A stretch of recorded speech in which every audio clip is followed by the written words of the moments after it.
So this is TTT Live. At this time, we're bringing you a live broadcast of this week's post-cabinet media briefing from the Diplomatic Center in St. Anne's.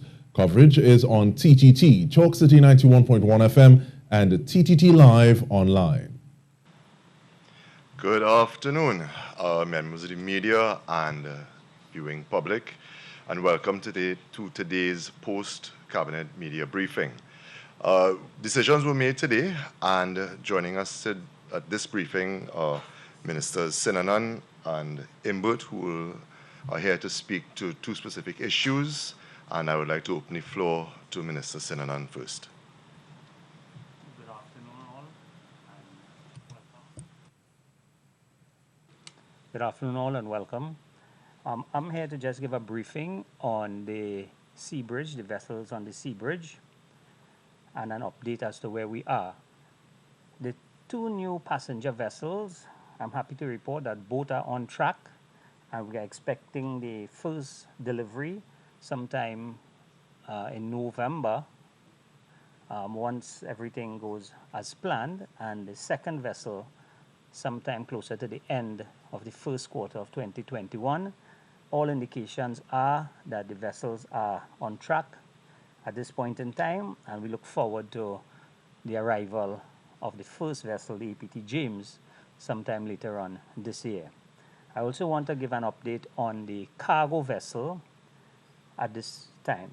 You will remember that in 2017, I think it was July of 2017, we brought in the Cabo Star. And the Cabo Star have been servicing the sea bridge, the cargo aspect of it, from 2017. NIDCO did go out on two occasions to see what was available in terms of the cargo vessels. And the last tender that NIDCO went out for was in April of 2020. In May of 2020, they got 15 responses, 4 was shortlisted. Unfortunately, an award letter that was awarded to, let me give you the exact name of the company.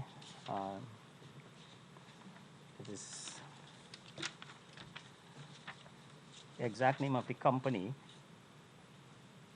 Sterno Roro, which at that time had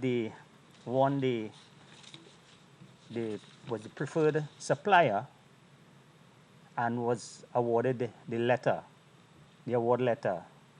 Unfortunately, on the 11th of October, they responded to NIDCO indicating that they can no longer hold the price that was tendered to them. Unfortunately, NIDCO considered that to be a breach and immediately engaged the second option and third and fourth. Unfortunately, the next 3 providers did not want to consider a reduction in their price, and NIDCO went to Bridgman, the owners of the Cabo Star, which was one of the preferred suppliers, one of the shortlisted suppliers, and they had a reduction in their price.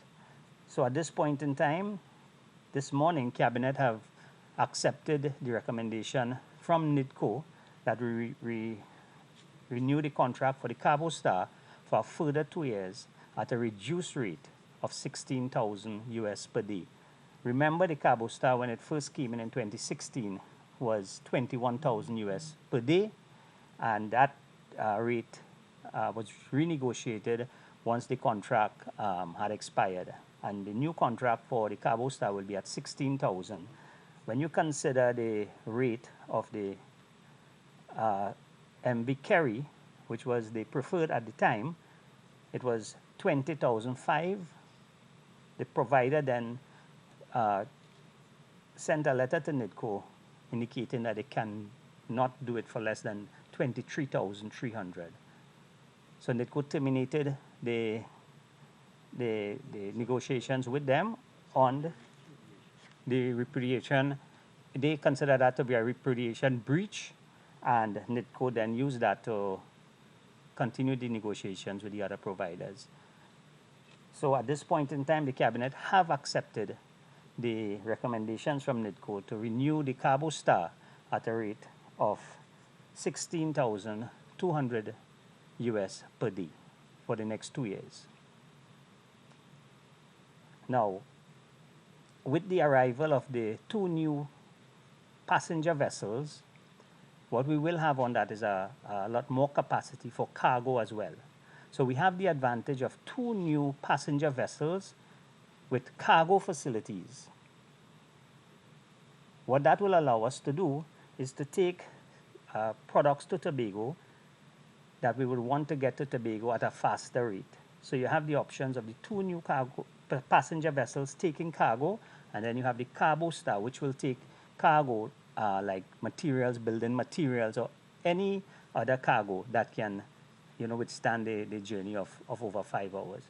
A cargo vessel, really and truly, the challenge that we had was the fact that at one point in time they were complaining about the truckers were complaining about the time it took. The Cabo Star have did a lot of work to minimize that time, and what they are also planning to do is to improve on the capacity for passengers on the cargo vessel. There was some question as to if we could improve the amount of passengers, truck drivers on the cargo vessel, and the provider have agreed to upgrade to take a little more passengers. So that is the report that I would have to give to you.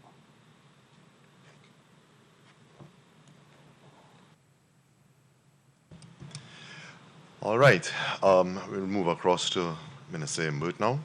Minister. Thank you very much, Minister Dinobriga. Good afternoon, all. I just wanted to remind the media and the public that on Monday, the 28th of September, we will have a forum at the Hyatt Regency Hotel in Port of Spain, and the forum will be entitled Spotlight on the Budget and the Economy. And at this forum, the Ministry of Finance will give details of our finances as a country, what has occurred in the year 2020 in terms of the effect of COVID on our revenues and expenditure. And we will also have a panel discussion involving persons from the private sector, the state enterprise sector, and the Ministry of Finance. The Prime Minister will also be speaking at the function. And we intend to have a large virtual audience of at least 300 persons who will be managed through another room. The function will be in the ballroom. And the Ministry of Finance applied to the Minister of Health, as is the requirement under the regulations. We follow the regulations. And sought approval using appropriate public distancing arrangements and health protocols such as wash stations, etc. And whereas the ballroom would normally hold several hundred people, I'm told the ballroom can hold up to 500 people. In this arrangement with social distancing, our audience will be 80 persons in the ballroom, spaced apart, 6 feet apart, and so on. So we're going to have a combination of a live audience, and the 80 persons will be a mix of government, private sector, interest groups, organizations, and so on. And then the virtual audience will be at least 300 and perhaps more, depending on what our technology can accommodate.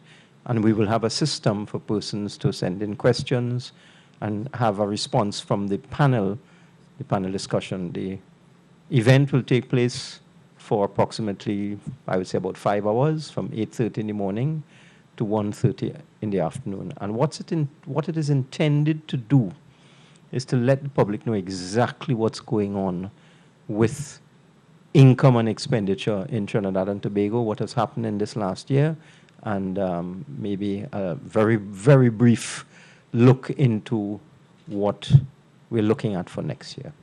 Thank you. Thank you very much, Minister Imbert.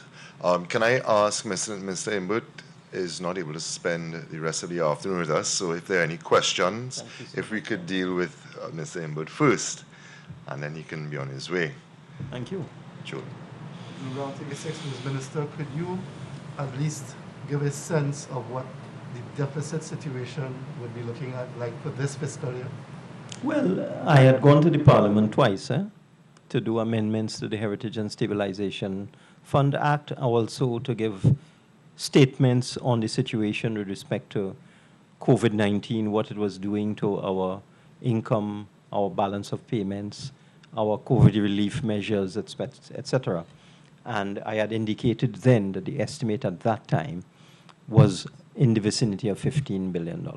So, you know, until the public servants do their final number crunching, which I expect to get within the next week or so, that's the kind of figure we're looking at. Because that was based on a fairly accurate formula for estimating what had happened to our revenue, because we had a significant reduction in tax revenue from March coming up. All forms of taxes, value-added tax, personal income tax, corporation tax, royalties because of the depressed oil prices, and so on. So that was the estimate we had at the time, and I've made this statement at least twice. And that's a figure we're working with until we get the final numbers from the technocrats in the Ministry of Finance. The phase 2 report of the roadmap committee, one of the recommendations would have been the issue of the property tax. Is that something that the government would be looking at in the financial year of 2021, the implementation of the property tax? I'm not sure what you're referring to. I only saw the final document a couple of days ago in my inbox, and I haven't had a chance to go through it. I'm sure the full details will be revealed in due course what the roadmap committee is recommending. I wouldn't want to comment on that at this time.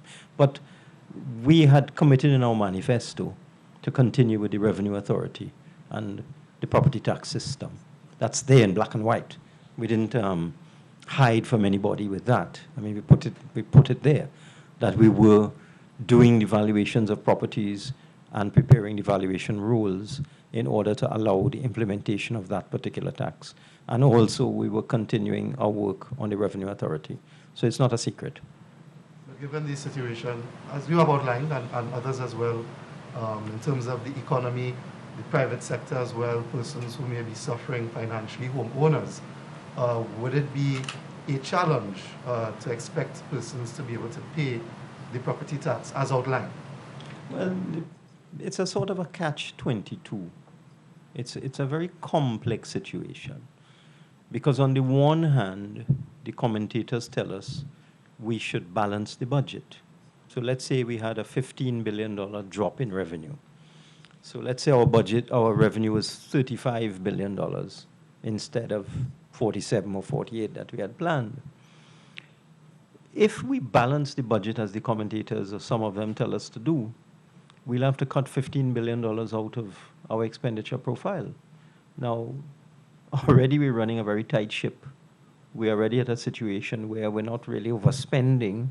A lot of this is mandatory expenditure. For example, every month, the mandatory expenditure in the Ministry of Finance, and I'm talking about salaries, senior citizens' pension, government pension, social welfare payments like disability payments, public assistance, etc., debt servicing, and all other mandatory payments before you get to things that are called discretionary, which is goods and services and the capital program. It's $3.5 billion a month. So we start off with a mandatory minimum without any extra of $42 billion for the year. So that if we were to cut expenditure to 35, you would have to reduce some of those things I just mentioned there, which is old age pension, social assistance, salaries, debt servicing, and so on. So it's very easy for people to say these things, but they don't think it through. So that we, in this catch-22 situation where you have a huge drop in revenue, I mean, the other countries in the world And I do intend to spend a little time looking at a world view. We were talking this morning about Dubai, which is on the verge of collapse. One would never think a country like that, which was the mecca of real estate and travel and so on up to a couple of years ago. We are told Dubai as a country is about to collapse. You know, it has no sustainable revenue base. So, I mean, countries all over the world are struggling. So when you look at this situation that we're faced with, you can't just do what people are asking you to do, because if you stop tax, for example, you already have a $15 billion hole in your budget. You don't collect tax, what does that do? Make it a $20 billion hole? Where's the $20 billion going to come from? Because you have two groups of commentators. One says, cut expenditure to $35 billion, which means retrenching 20,000 people, stopping old age pension. That's the effect of that. You just cut out everything. The country descends into chaos. That's that. So one group is telling you that. Then another group is saying, don't borrow. So you're on this side, a group of people are saying, whatever you do, don't borrow to meet your expenditure. Don't withdraw from the Heritage and Civilization Fund to meet your expenditure.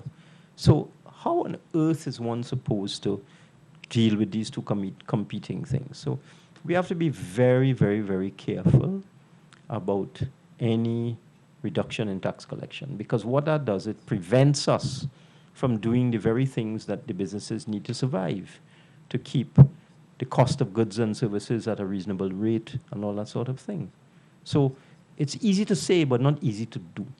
So at this point in time, I wouldn't want to reveal anything, but I just wanted to leave you with that scenario. Okay?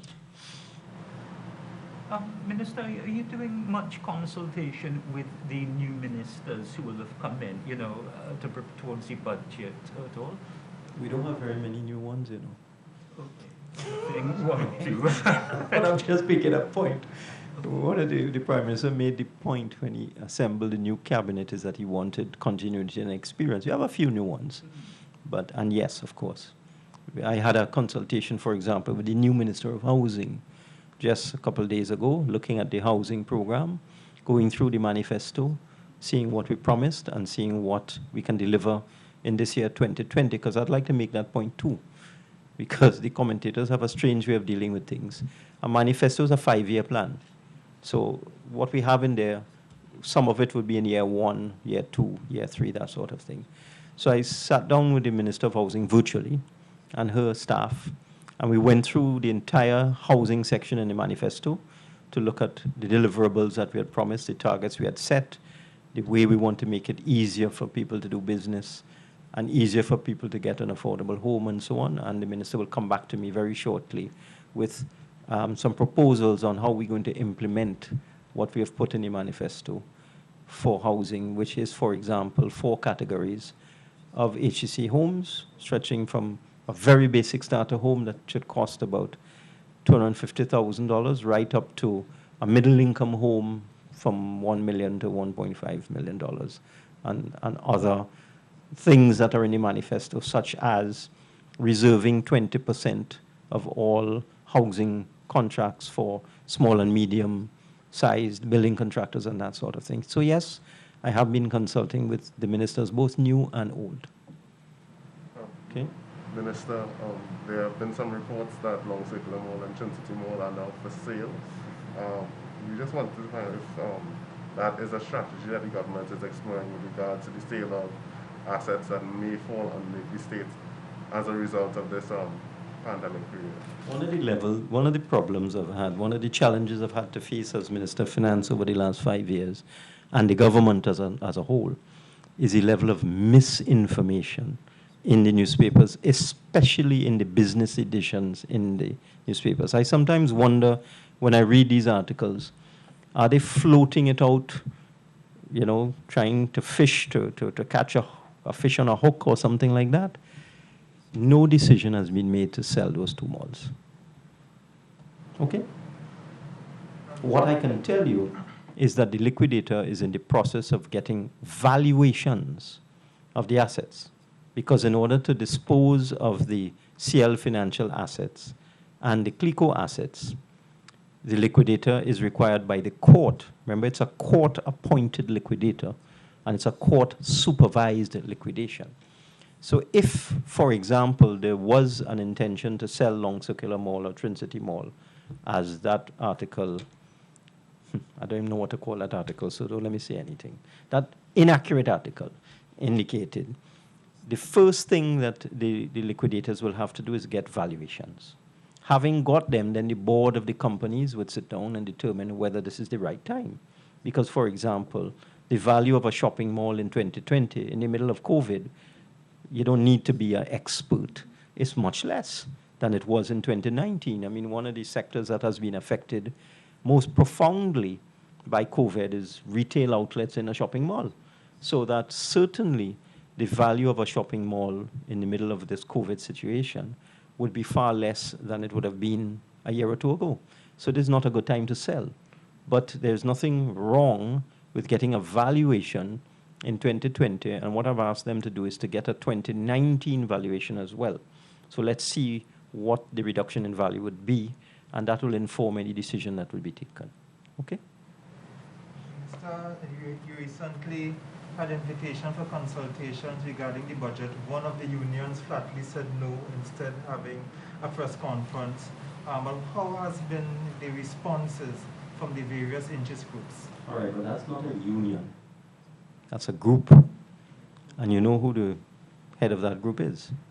You're aware? A politician. Opposed to the PNM, who contested elections against the PNM. You know who I'm talking about, right?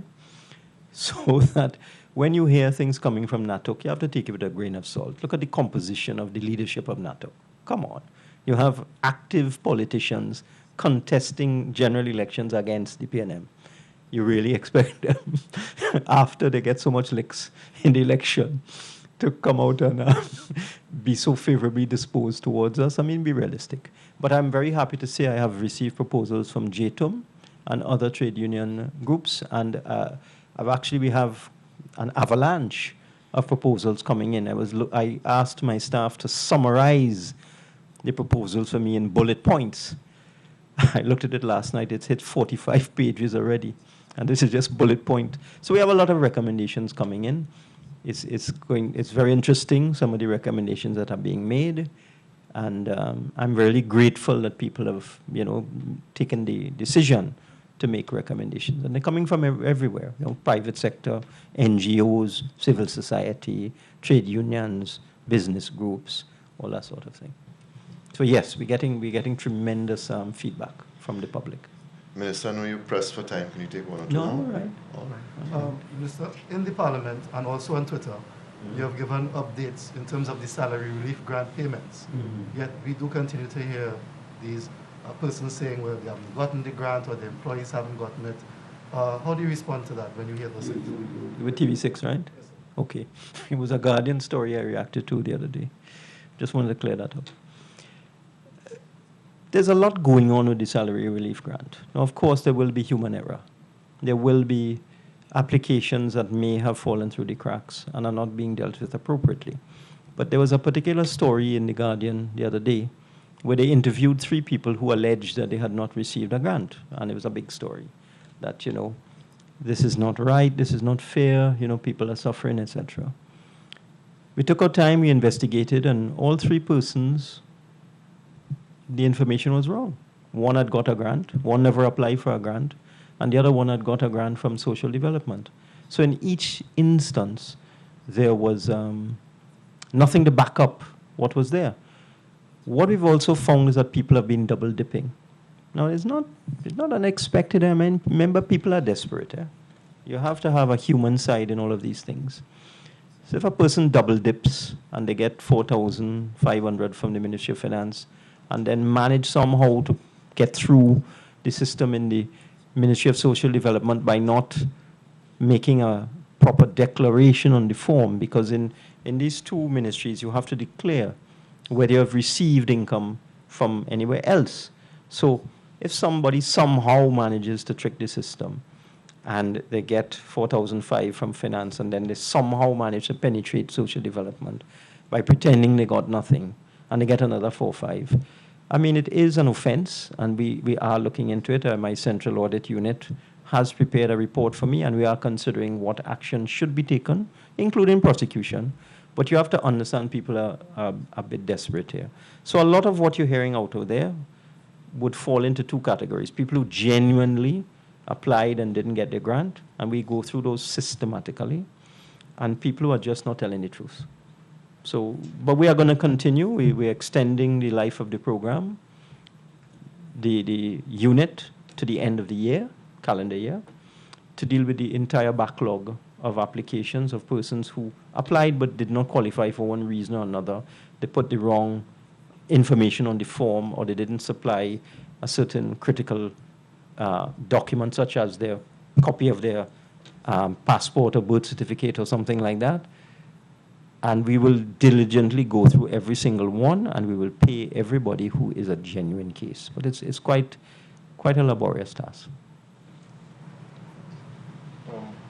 Minister, was there any valuation for CL Marine done as well? Of course. You would CNC3, right? Yes. Okay. The answer is yes. No further details at this time. But you only asked me one question. You asked me if there was a valuation, and I said yes. Of course there was a valuation. We went through the proper procedure. And you have to remember as well that the government, taxpayers, by extension, bailed out the CL Financial Group and CLICO in the tune of billions of dollars. In fact, I can tell you now that the final account in terms of indebtedness of CL Financial and CLICO to the state is $30 billion. It was originally thought it would be about 15. When we went to court with the liquidation, it was 23 billion plus. And having done the final account, it's 30 billion. So the way in which the debt to taxpayers is being settled there are many different approaches. One is a set-off.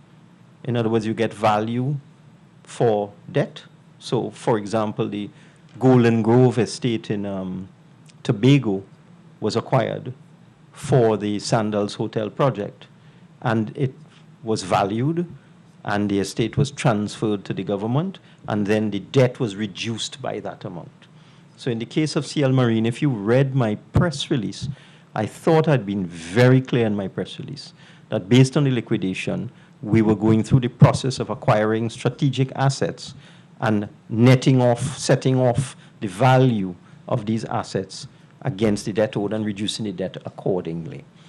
I don't have the exact figure for CL Marine, but it was, I think, a little over $100 million was the value, and that has reduced the liability of the CL Financial CLICO group to the government for the acquisition of that property. I would also like to say that we are quite enthused about this acquisition because we have to diversify away from oil and gas, and ship repair, shipbuilding, and so on is a major area of government policy, has been for many, many years, not just this government or the one before. Even before that, I remember deceased Ken Valley. That was one of the industries he had highlighted because of our geography and the expertise in Trinidad and Tobago.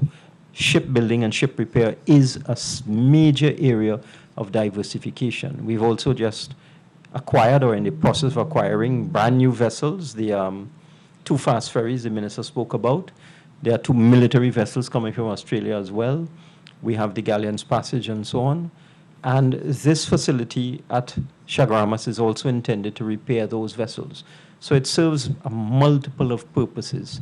It's part of our diversification effort, and it is also a very efficient means of repairing the government vessels. So I would have thought that we would be saluted and congratulated for starting the first major diversification project of the new government, rather than being subjected to all sorts of questions about why we do that, how you do that, how much you pay for it, etc. So those are my answers to your question. All right. Anybody has any questions for Minister Sinanan? Minister Sinanan, you mentioned that you've extended the contract for the Cabo Star. Yes. With regard to this pandemic period, we've seen a reduction in sailings on the sea bridge. Has there also been a reduction in the amount of trips the Cabo Star has had to make in this time period? No, not necessarily. What happened is that we would have put in place a social distancing on both vessels.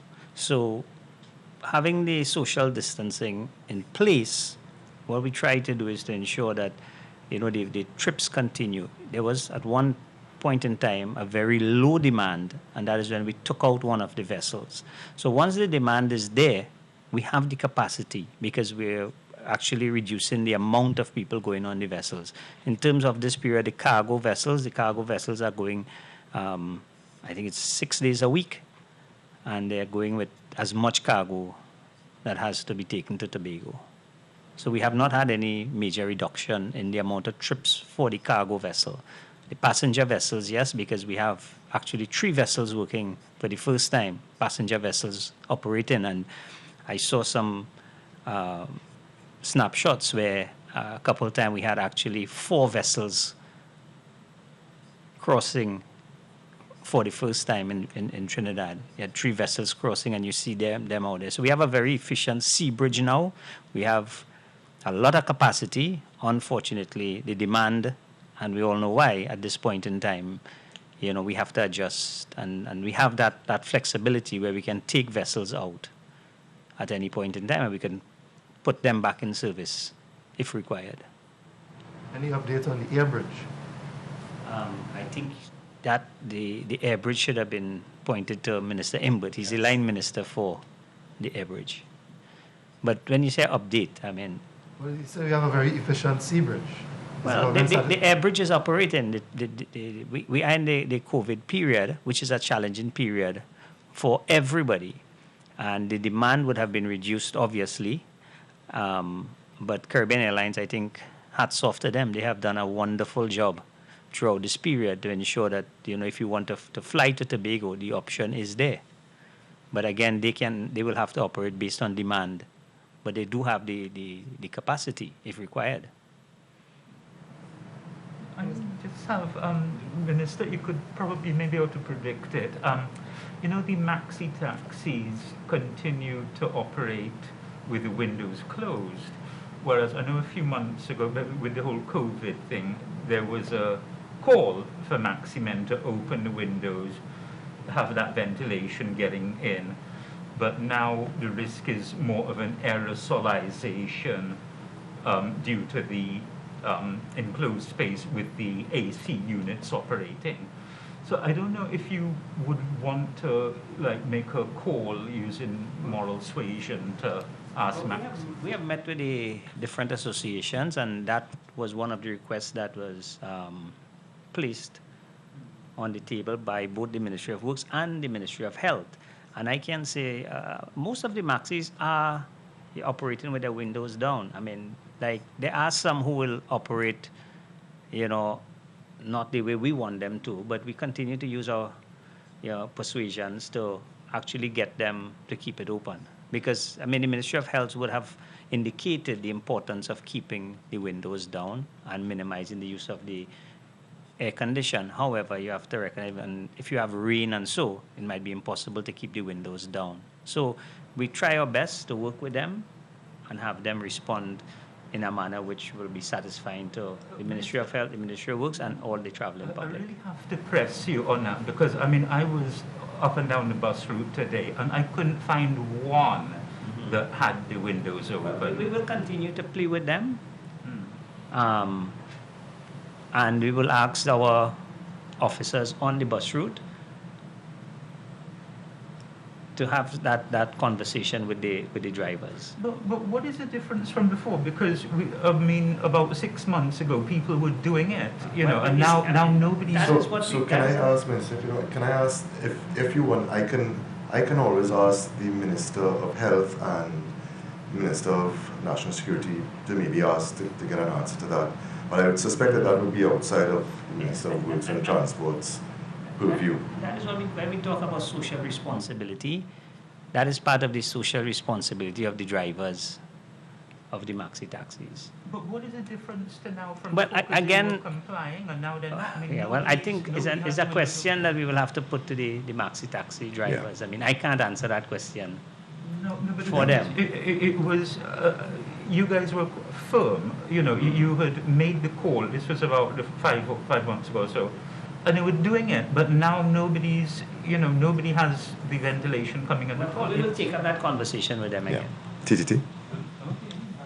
Minister, I know you mentioned that the extension of the Cabo Star will be for 2 years because the 4 people bidders were not able to sustain the prices. But in terms of the long-term solution for the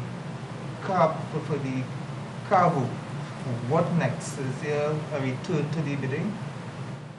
Cabinet did approve some time ago for NIDCO to go out and, just like we did with the passenger vessels, for the building of a cargo vessel.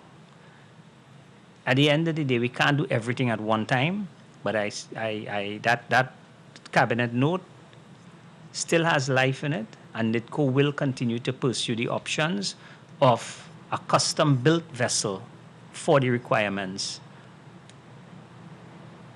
of Tobago and Trinidad. Bearing in mind, just like we built these 2 passenger vessels, it will take some time, and that is why the contract have been renewed for 2 years with the option to renew for a further 1 year. But NIDCO will continue to explore the possibilities of a custom-made cargo vessel, just like we did for the passenger vessels. And the 2 new vessels that you had first mentioned, if you had mentioned before previously in terms of cost? I don't have the exact cost with me, but that was, that was given to the media on several occasions, and all I can report is that both vessels are being completed within the budget. So there's no increase in the budget price, but some delay because of the COVID-19.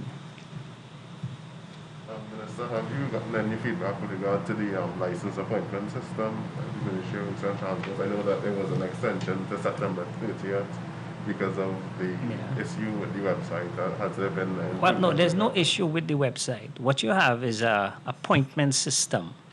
And we must recognize that because of the social distancing, we have to, give appointments where we don't have this bottleneck at the license office. And what we found, a significant amount of renewals, almost 100% more than you normally handle during this period. People are coming to license office for appointments to renew. What we have done is to extend that period from the end of September to the end of December. So that should be gazetted, I think it was yesterday or today, and then that information will be out there in the public, where once you have a permit that was expired before the end of September, it will be valid to the end of December. That will give us more time to deal with the expired documentations. It's not just permit, it's transfers, it's any transaction that would have been expired prior to September, the end of September. So there will be an extension of the time to the end of December, and then we'll review it then. With the present restrictions in terms of... So Julia, just to clear up, we're running short on time, so it'll just be this last one and then we'll wrap up, okay? All right. Given the restrictions, as they stand now, you do have a situation of less traffic on the roads and so on. But during this period, has the government been looking at the issue of mass transit and so on? So at the time when these restrictions are fully lifted, schools are fully open, public service and so on, that would ease some of the issues with traffic we had seen before the COVID pandemic. When we speak about mass transportation, unfortunately, we keep thinking about rapid rail. We knew exactly with the reduction in the revenue, the government took a decision in 2015 to not look at that aspect of it. What we looked at... No, but the perception when we say mass transportation in Trinidad, we keep talking about that. What we went on to do is to look at the PTSC, and look at how we could revamp PTSC and bring it up to an international standard where efficiencies at PTSC could be achieved. And we try to move people into that direction of mass transportation using buses, revisiting the routes and making sure that we had an efficient public transportation system using the PTSC. Cabinet did approve for us to go out and look at 300 new buses to add to the fleet, because one of the problems with PTSC, the buses were old and we were just about 50% of the capacity that we should have. So Cabinet did approve that. The tender is being evaluated as we speak. A recommendation will come to a preferred supplier to the Cabinet.